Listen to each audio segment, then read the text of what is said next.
Hello, BookTube, and welcome back to a series of videos in which I am reading you a book. We are reading Pride and Prejudice by Jane Austen. As if my mandatory read-along years ago were not enough, we are now reading the book. And I'm chatting about it with you. And we are up to chapter 33, which should bring to mind the odd skitterings that you might hear on the telegraph wires or in the tall grass, the rustlings that you might hear right before something major happens. So the major thing isn't happening, but it's about to happen. So that is chapter 33. Elizabeth Bennet is currently a visitor, a guest at Hunsford Parsonage, the next county over from where she lives. She is visiting her friend Charlotte Lucas, who has married the oily Mr. Collins, purely for convenience sake. And this is bringing her into contact with Mr. Collins's patroness, the Lady Catherine de Bourgh, who just happens to be the aunt of Mr. Darcy, the rather imperious, magnetic fellow that she met when he visited his friend Mr. Bingley at Netherfield Hall in her own home country. She's a guest there. She's not all that fond of going next door to Rosings Park, to the home of Lady Catherine de Bourgh, and she's certainly not all that fond of Mr. Collins's society. But people didn't do visits by half measures in these days. You went and you stayed for a while. So she's got to occupy herself somehow. Elizabeth does. We've already been told that she wanders the grounds. There's plenty of space for her to walk around in and be alone with her thoughts. She also keeps up an active correspondence with her sister Jane. And that is how she is passing the time now during this brace of chapters, even though the routine of evenings in with the Collinses or of going across the way to Rosings Park has been complicated just recently by the arrival of two of Lady Catherine's nephews, Colonel Fitzwilliam and Mr. Darcy, who is now living right next door to Elizabeth Bennet. And that brings us up to chapter 33. More than once did Elizabeth, in her ramble within the park, unexpectedly meet Mr. Darcy. She might not have been expecting it. I think we were. She felt all the perverseness of this mischance that should bring him where no one else was brought, and to prevent its ever happening again, took care to inform him at first that it was a favorite haunt of hers. She's thinking, in her naivete, she's thinking that telling him that she's often there will mean he won't be there more often. How it could occur a second time, therefore, was very odd.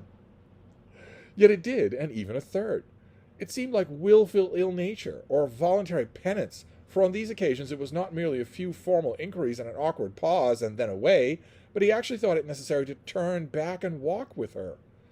He never said a great deal, nor did she give herself the trouble of talking or of listening much, but it struck her in the course of their third encounter that he was asking some rather odd, unconnected questions about her pleasure at being at Hunsford, her love of solitary walks, and her opinion of Mr. and Mrs. Collins's happiness. And that in speaking of Rosings and her not perfectly understanding the house, he seemed to expect that whenever she came into Kent again, she would be staying there too.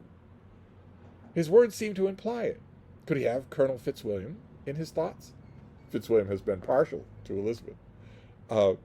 She supposed, if he meant anything, he must mean an allusion to what might arise in that quarter. It distressed her a little, and she was quite glad to find herself at the gate in the pale opposite the parsonage. There's an element here in Jane Austen's storytelling I want to get to. I'll get to it at the end. I don't want to interrupt everything here. She was engaged one day as she walked in perusing Jane's last letter and dwelling on some passages which proved that Jane had not written in spirits. Jane is not rallying well. The reality that Mr. Bingley didn't think anything of her, doesn't care for her, will never see her again, she's having a hard time coping with it. Mrs. Gardiner has already told us that. And when, instead of again being surprised by Mr. Darcy, she saw on looking up that Colonel Fitzwilliam was meeting her, putting away the letter immediately and forcing a smile, she said, "I did not know before that you ever walked this way." "I have been making a tour of the park," he replied, "and as I generally do every year, and intended to close it with a call at the parsonage. Are you going much farther?" "No, I should have returned in a moment." And accordingly she did turn, and they walked towards the parsonage together. "Do you certainly leave Kent on Saturday?" said she. "Yes, if Darcy does not put it off again." but I'm at his disposal. He arranges the business just as he pleases. What's that you say? Darcy has put off their departure from the country? More than once? And if not able to please himself in the arrangement, he has at least the great pleasure of the power of choice. I do not know anybody who seems more to enjoy the power of doing what he likes than Mr. Darcy. He likes to have his own very well, replied Colonel Fitzwilliam. So we all do. It is only that he has better means of having it than many others, because he is rich, and many others are poor. I speak feelingly. A younger son, you know, must be inured to self-denial and dependence. In my own opinion, the younger son of an earl can know very little of either. Now, seriously, what have you ever known of self-denial or dependence? When have you ever been prevented by want of money from going wherever you choose or procuring anything you had a fancy for? We can hope that this is said in a friendly kind of back and forth. These are pretty serious questions. These are home questions, and perhaps I cannot say that I have experienced many hardships of that nature, but in matters of greater weight, I may suffer from the want of money. Younger sons cannot marry where they like. Unless where they like women of fortune, which I think they very often do.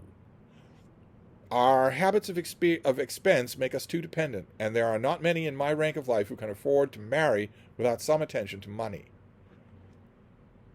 Is this, thought Elizabeth, meant for me?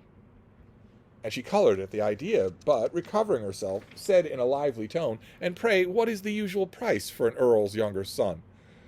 Unless the elder brother is very sickly, I suppose you would not ask above £50,000. He answered her in the same style, and the subject dropped. Style, I'm assuming, Jane Austen naturally doesn't tell us what that style is, but I'm assuming we can assume here that the style is friendly, light and friendly.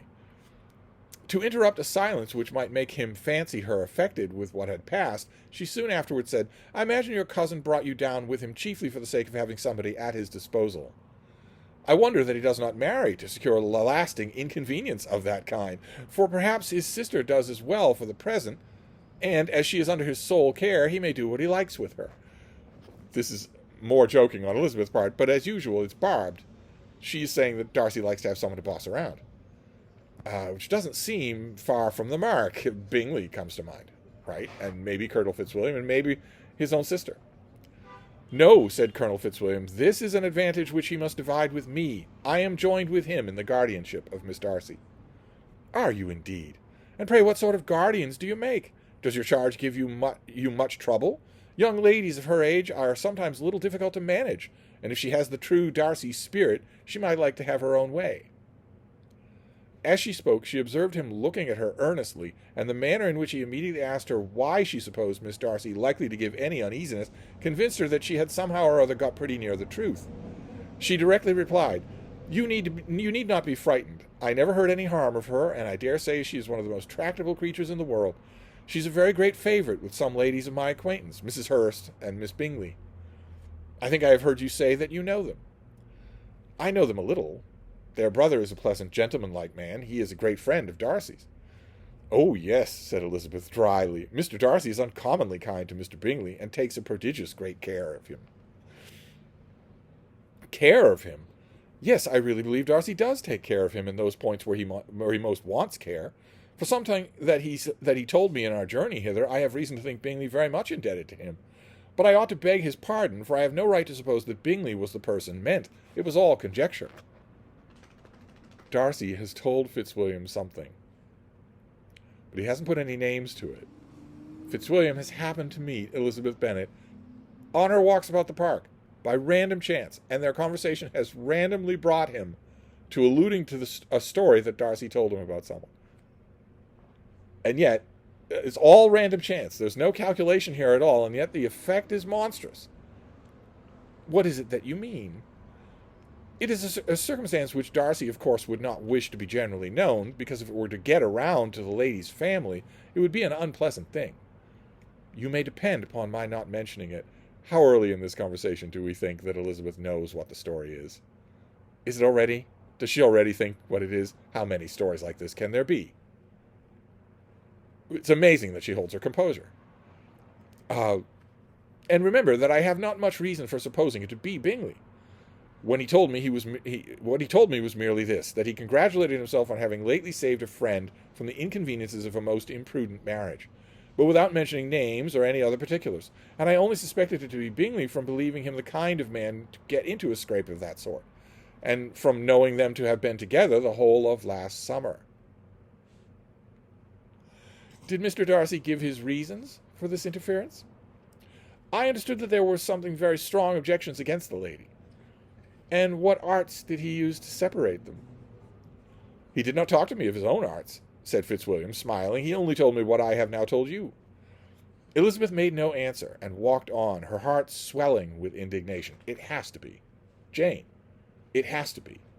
That's why the party left Netherfield Hall so abruptly. It has to be that.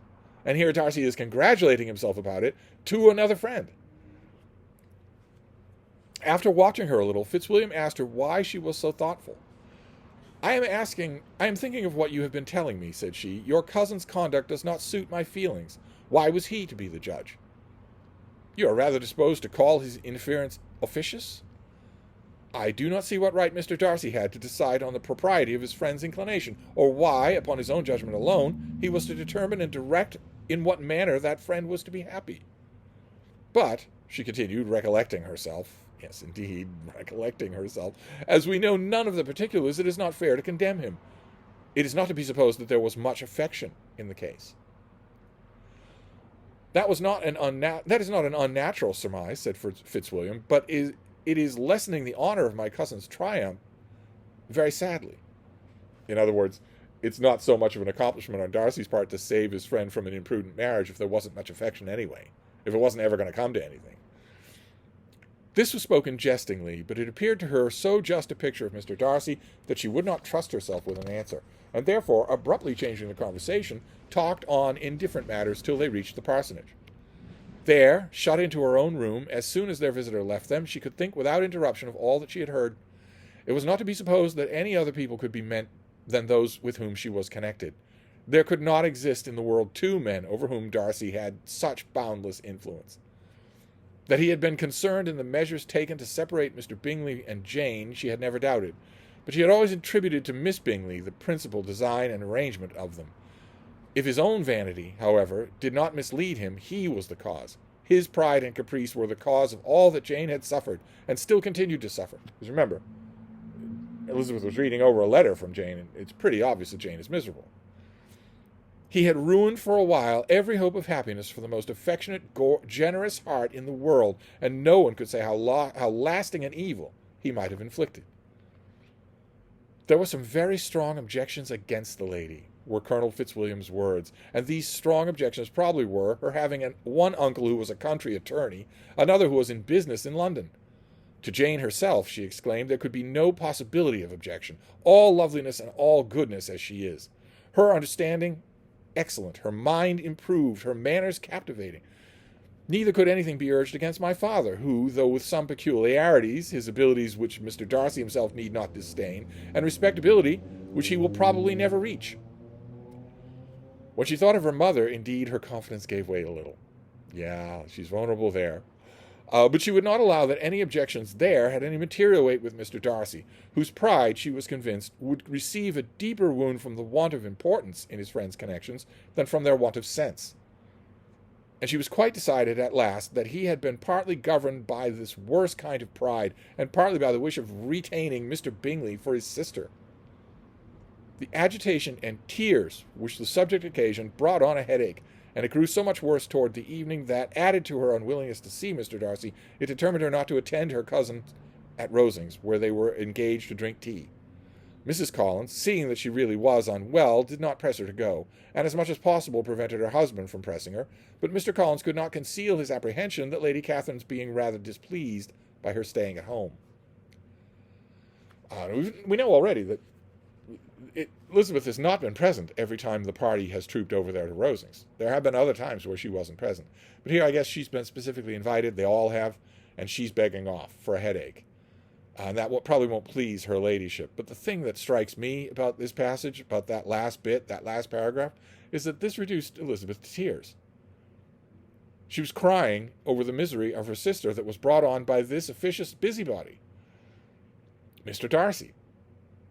who has met her by chance several times on her favorite walks along the grounds, and said very little, but still, he's there. He knows where she is. And Jane Austen tells us that this knowledge, this sudden knowledge that Darcy was bragging to a friend about saving Bingley from a horrible marriage, we know that this reduces her to tears. It makes her cry, probably as much in anger as hurt. And I think it's wonderful that we barely get a mention of it. Just like those appearances by Darcy, they are the same in their weird way as the previous scene that we saw, where he comes to Hunsford but doesn't know what to say. He finds her alone, but he doesn't immediately leave. He doesn't say, "Oh, pardon me, I meant to find everybody together. I'll come back at another time." He stays and doesn't seem to know what to do. It's obvious that something is on his mind. Same thing here. Jane Austen is poking fun at the naivete of Elizabeth that her readers do not share. Jane Austen knows, as the writer, knows perfectly well that the reader knows that Elizabeth encountering Darcy out in the grounds is not random chance at all. It's Darcy finding her there. It's intentional. But notice how controlled this is. It's so controlled on Jane Austen's part. We're not privy to Mr. Darcy's thoughts. We're not even privy to his motivations to the extent that Jane Austen could have done it by having Elizabeth suspect them. Instead, we're seeing him through a remove, several times removed, and we're left to grope. That is amazing. That is amazing on the part of the writer. Only one writer in 1,000 would have this kind of confidence. To give us these things refracted, little bits and pieces here and there refracted. Not making everything clear right away. So Elizabeth has begged off going to Rosings. Darcy is at Rosings. Surely Colonel Fitzwilliam, thinking he did nothing wrong, is going to tell Darcy about their encounter on the grounds. A crisis, in other words, has been reached.